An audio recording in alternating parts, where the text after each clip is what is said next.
Hello, everyone, and welcome back to another episode of the Sunday Service Podcast. I am your host, Sister Stephanie. I'm your host, Sister Sally.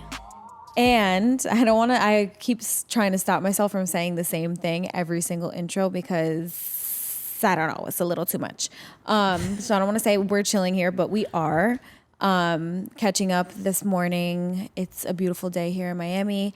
And we wanted to talk about how we're feeling a little bit, but I was like, let's wait and do this for the people. Mm-hmm. It's been a couple days since you had your, what would you consider that? Like a class or like a little seminar? Yeah, it was like an event for influencers, Masterclass. Like I was showing a little quick snatched pony, and it was for, just to give people who do it on themselves some little pointers and tricks to make it look a little more like put together, like so you don't have to call your hairstylist for every snatched pony that you want to wear, know. And then there was Maddie, who was doing makeup, like a quick little fresh faced makeup. So yeah, that was on Saturday. It was cool. It was good. It was like pretty much all females. And we started with like a sound bowl meditation. Yeah, Brittany Berger did a sound bowl healing.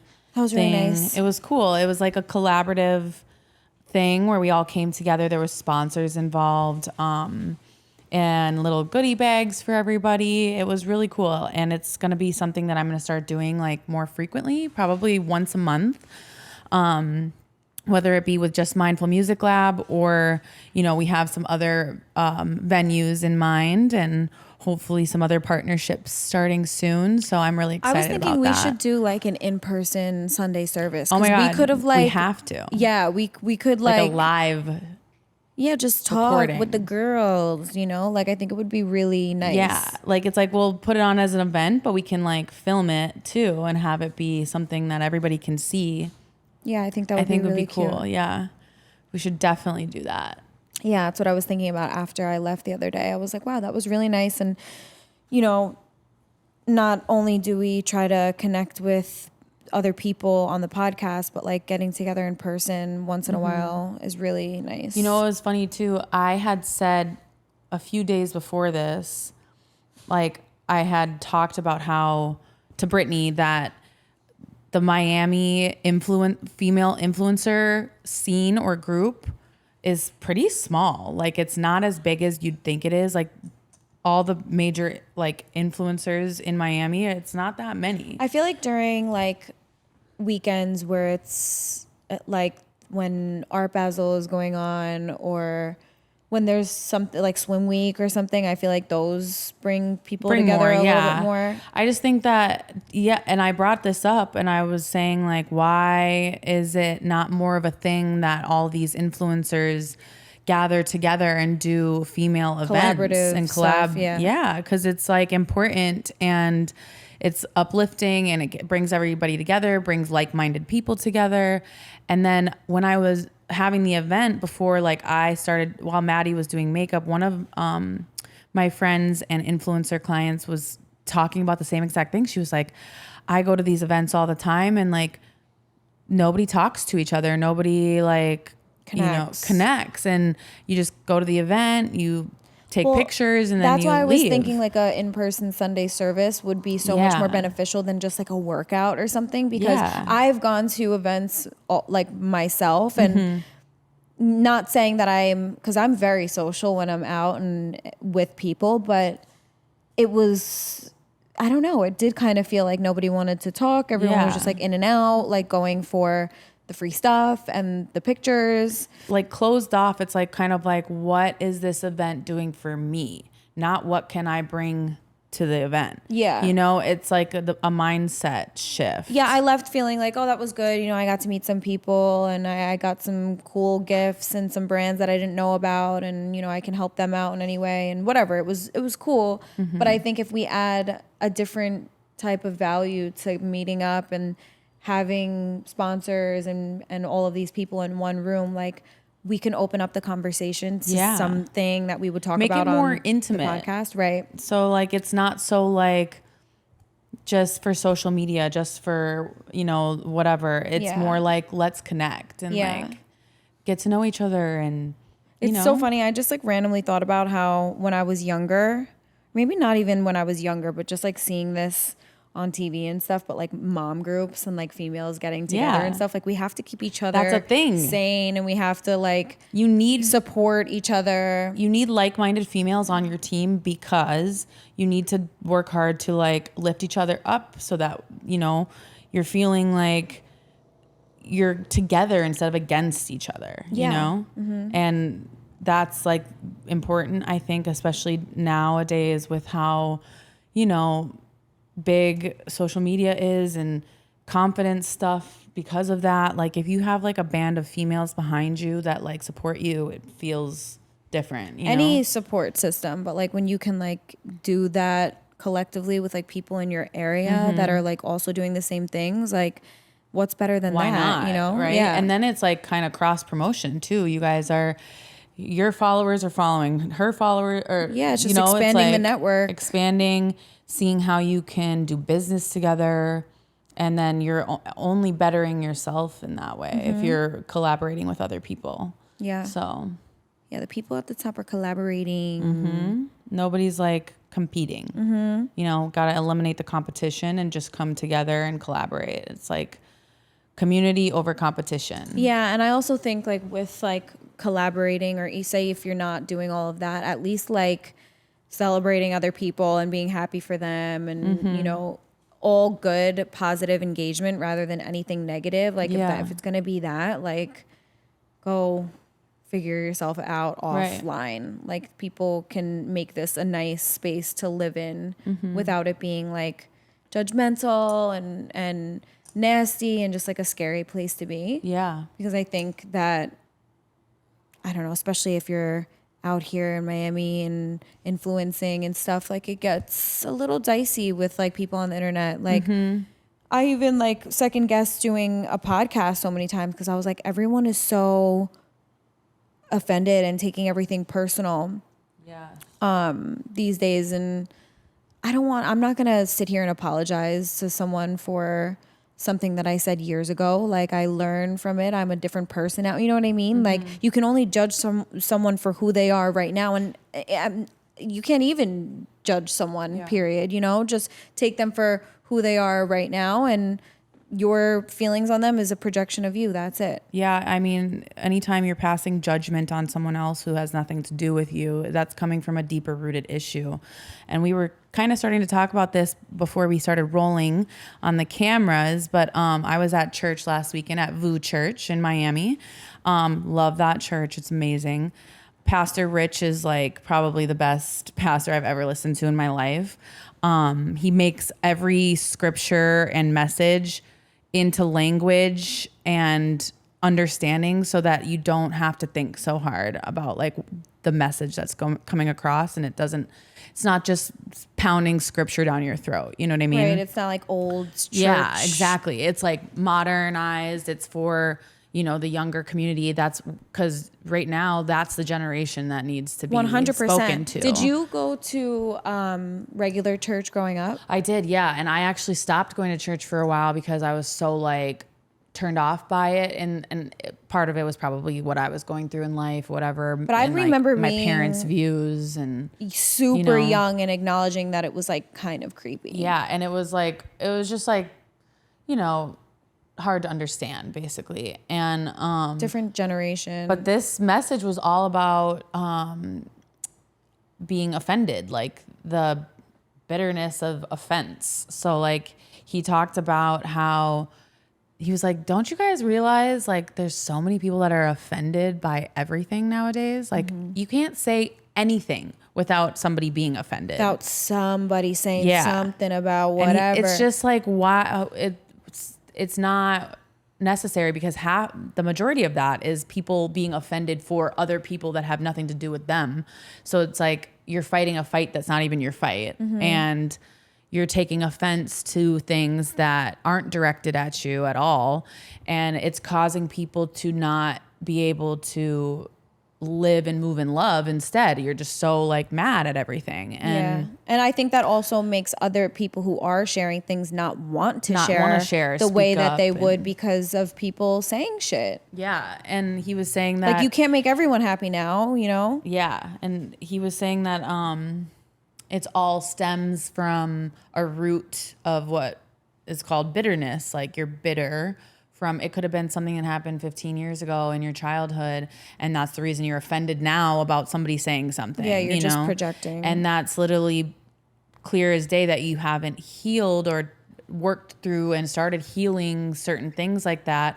So you have this seed that's planted in your soil that's bitter, and when a seed is planted, it grows, right? And then it grows into a very bitter, judgmental, manipulative. Right. Like, there's nothing productive about harboring bitterness and anger and all of these nasty feelings inside of your body. Like I actually watched a TikTok the other day of, I think it was Joe Dispenza talking about how like carrying hate and anger and all of these hard, heavy feelings actually affects your immune system and your body. And it's like, of course that makes sense. That was what this whole 4-part sermon that he's been preaching is called, I hate you, but it's killing me.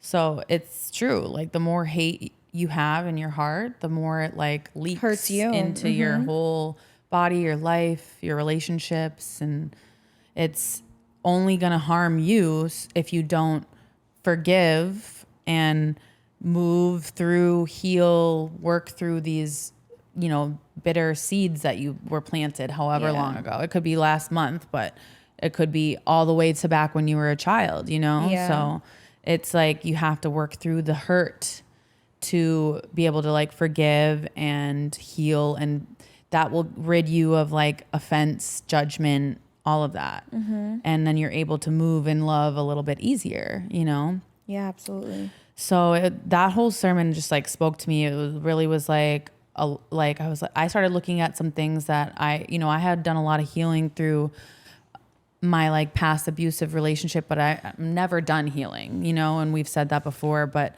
I was thinking about some things he was saying. And like, sometimes when I get offended or I judge certain things based on some of the trauma that I've gone through, and there's still some like forgiveness I need to deal with and like forgive and kind of, it's really hard to forgive somebody who hurt you really badly, but like not forgiving them is causing hate. Right. So it's better for you and your health and your wellness to forgive. Yeah.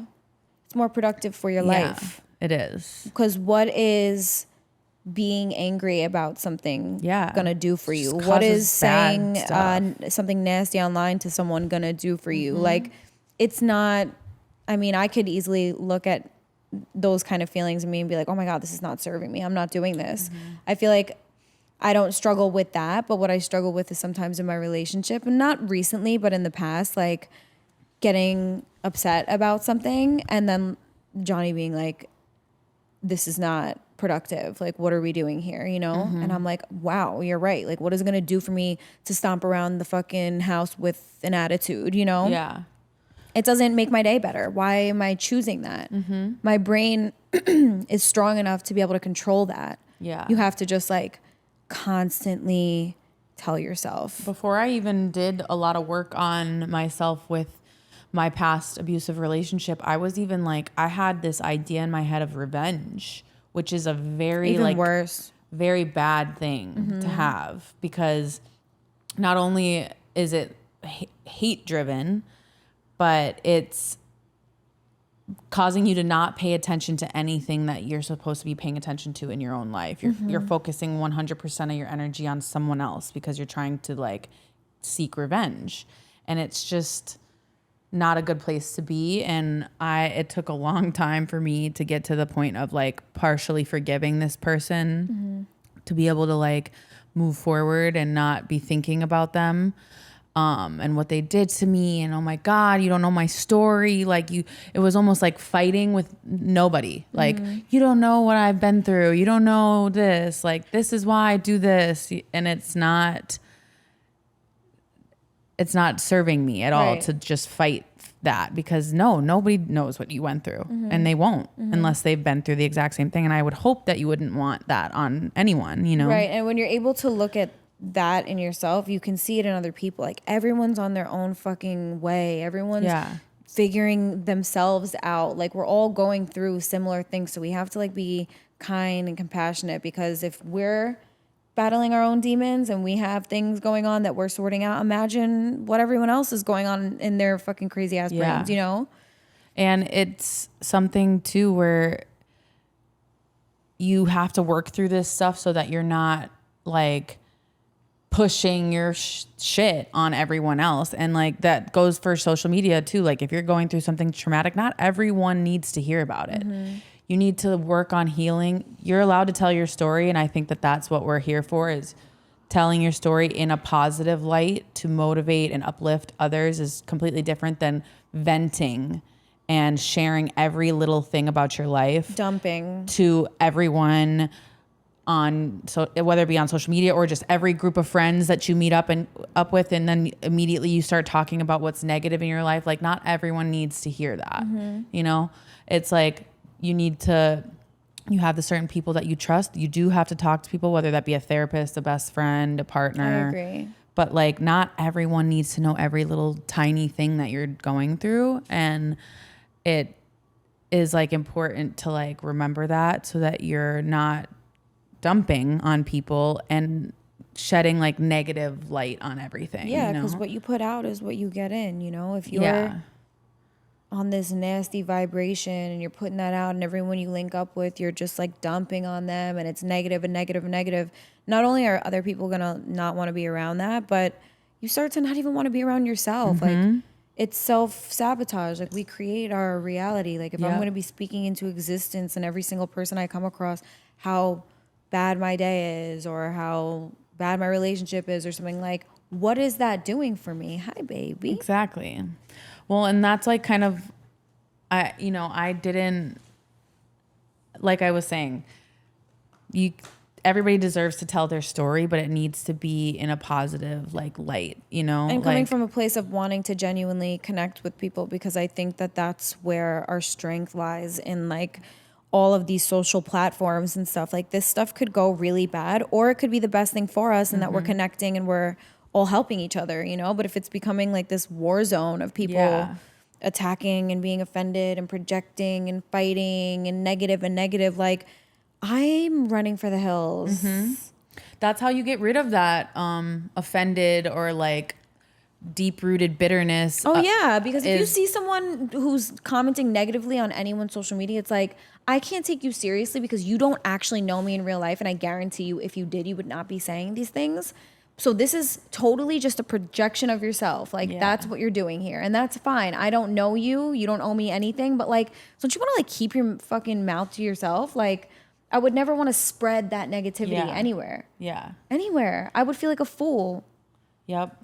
No, I agree. And if we all do the solid work and like do this in the right way, we take away that offense aspect. So if you work through the shit that you're going through, you deal with it, and then you spread the positivity of how you went through it, nobody can be offended because it's my story. You know what I mean? And I'm not shoving it down anybody's throat, telling them like, oh, you shouldn't do this.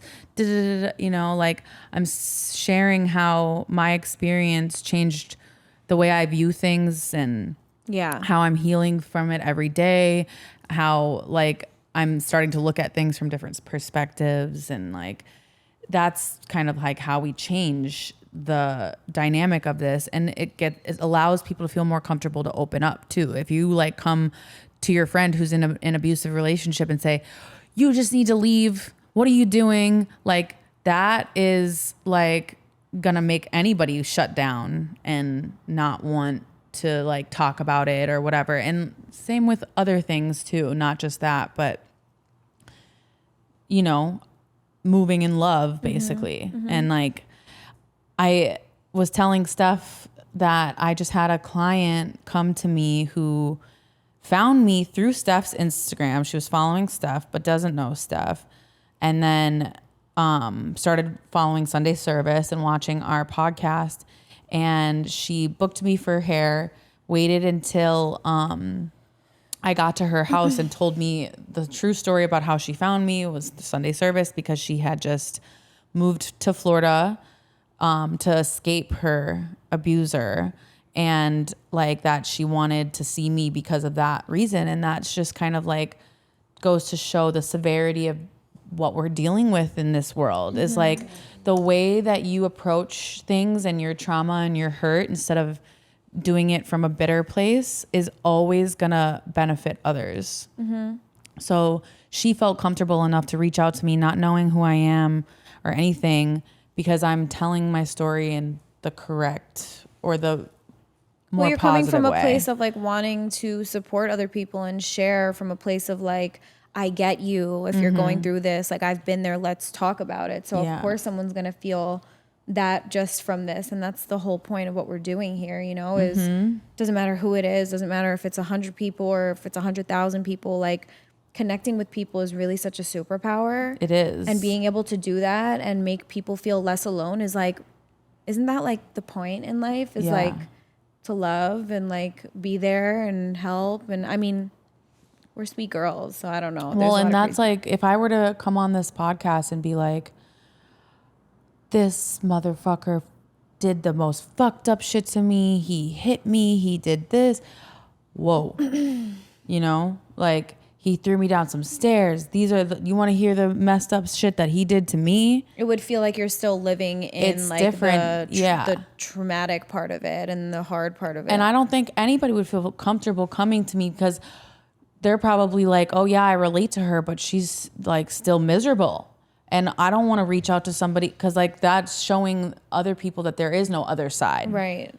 You know, like that if I was still miserable and living in this bitter hatred of this person, I would not be able. Yeah, I wouldn't be able to help anybody because I'm still suffering. Yeah. You know? Yeah. So like the whole object of this and what it's been for us is to try to come from a place of love and like shed light on these horrible situations that like there is other side to it. There is another side to it. You know? And we also want to remind people that everything that you see online is not reality. And I feel like for as much as we've mentioned this in a lot of our episodes, like it's really hard to remind yourself that, you know, you might look at someone and think it's all peaches and cream, you know, but some crazy shit is going on behind closed doors, and whether that be in the relationship or not, like everyone is dealing with some shit. So the only benefit and the only way we're gonna be able to connect and be sympathetic with each other and on the same team and help each other grow and go through things is by doing shit like this. Yep. And that's like one of the things that Pastor Rich touched on too. He was like, you know, bitterness and offense sounds like judgment, manipulation. It's all in the same house. So like if you're demonstrating that, because I can admit right now that there's been days and times still are that I demonstrate judgment and manipulation and things like that because there's something I haven't dealt with yet to change that from being offended to being understanding, you know, of like where it's coming from. So then I like listening to that sermon, I was like, damn, there's still some stuff I got to look at right now, you know, and why do I sometimes react like that? Why do I judge people sometimes still and judge situations and get angry over something that has nothing to do with me, you know? So still got to work on that, I guess. Yeah. You know? Like we said before, like there's no healed version of you. You're constantly healing. At least, hopefully, you are, you know, being aware of yourself and aware of your reactions and your actions, and even being aware of, like, I think the hardest part is being aware of your own thoughts and how they serve you. Like this morning when I woke up, I just felt, I slept like shit. I felt a pit in my stomach. And no matter what, I couldn't shake this, like, nervous system anxious feeling. Like it wasn't just like me in my head. I woke up in the morning and I said I love you in the mirror. I fucking brushed my teeth. I put myself together, you know. I went in the sun and just breathed for a little bit. I didn't go on my phone right away. And those things do help. They absolutely do, especially implementing them on a daily basis. But for me to be able to master my own mind and not let myself spiral and say, oh, I have this feeling, I don't feel good, let me spiral into this and let me get anxious about it and let me feel like I can't get things done today because I don't feel good, or, you know, I'm feeling off today. Like, the more you feed into it, the more you fall into it, and the quicker you can snap your brain into the right mindset and be like, I'm in control. Like, I want to feel happy today. I deserve happy thoughts. Like, I'm not going to allow this like negative energy to consume me. Like, that you can do that. We are in charge of our own brains, no one else. But it's so crazy how powerful that negative part of our brains is, you know? Yeah. Like, it's almost, unless you're constantly reminding yourself of this, it's harder to get out than it is to get in a positive That mindset. was another bullet point that I heard in church too. He said there's a difference between being self-aware and self-absorbed. So being self-aware is realizing those things like, okay, this is how I feel, da, da, da, da, da. Being self-absorbed is like, I can't do this. You don't understand me. I'm not doing this today. That's being self-absorbed. You're not being aware. You're absorbed in all of that emotion and feeling. Poor me, and it's me, poor me, me, me. me, Yeah. me.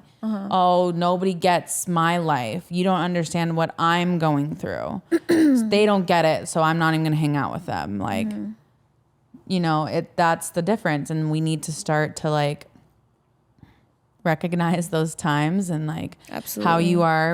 how you did today. Like, you're like, okay, I'm aware of this, but I'm not going to allow it to affect my mood and my mental state so that it affects what I have to do today. Right. And how I show up for other people. Well, you see know? with like the way that whole system works, and like the way you talk to yourself and the way that you wire your brain for the day actually holds so much weight. And think about like when it comes to depression and people being depressed, like, what is that? It's really like your constant mind state of like feeling like you can't do anything, you know, because you're telling yourself that. Yeah. I think even saying like I'm depressed is you labeling a feeling that you're feeling, that you're giving meaning to it, you know? And I do believe in depression. I've been depressed. I've been in very low places in my life. And the only reason why I can actually like speak on this is because I'm speaking from experience too. But the way that you are wiring your brain to think every second of the day will cause you to be depressed or to be happy, you know? So we are much more powerful and in control than we think. And that's where gratitude comes in too. Being grateful for the little things that you do have and where you're at. It makes such a big difference in your life. Like the mundane things like vacuuming and things that seem like chores. Like, we're so lucky to have this and, you know, have a place where I have a roof over my head and stuff like, you know, when you just like shift the way your brain is working. I always think about my dad. I can get more into this story another time, but my dad is handicapped. And it wasn't all my life. It happened when I was 21, where I became his legal guardian. And every time I talk to this man, mind you, he has what is called aphasia. So he has the vocabulary of maybe a 2-year-old. So like only a handful of words. This happened after when you were 21? When I was 21. Until then, he was the best dad in the world. I spent, like, he was my hockey coach, softball coach. 21, he had a massive stroke that took the whole left side of his brain out. Just goes to show you how much like life can change. Yeah, it changed in a blink of an eye. I was literally out at the bar when I got the phone call, you know, like, what? He's where? Like, it was crazy. But anyways, every time I talk to this man on the phone, when I go back home to Minneapolis to see him, he is so happy most of the time. He has his moments. Like, even sometimes when I call him on the phone, I'll be like, how are you? And he'll say, sometimes good, sometimes bad, sometimes this. But he's like thankful to be here. And his life consists of watching TV, going out to the garage to smoke a little joint and smoke a cigarette and watch the birds. And that's literally his life. He doesn't do anything else. And, you know, he was like a very successful engineer who had lots of inventions. He had a great, like, he was so intelligent, and he lost all of that due to a stroke, which is something that was unplanned, right, unpreventable. And he still lives every single day, like, to its fullest, and like accepts where he's at. He's like mastered the acceptance part, which is beautiful, you know, to accept that you're now in a wheelchair when you were Right. walking before Yeah. is crazy. Be grateful Yeah. that you're, you know, for whatever your situation is, because life is gonna rock your socks So like a lot. every time I have a bad day, I think about like, yeah, but look at my dad. He's having a good day. Yeah. And he's, yeah, I always you try to know? remind myself that there is definitely, I mean, like, I would take my situation over, I mean, you could think of anything, you know, anyone on the street or people that don't have water. Like, we're so blessed, you know, and to be We able to are look so at your blessed. things that you can be grateful for and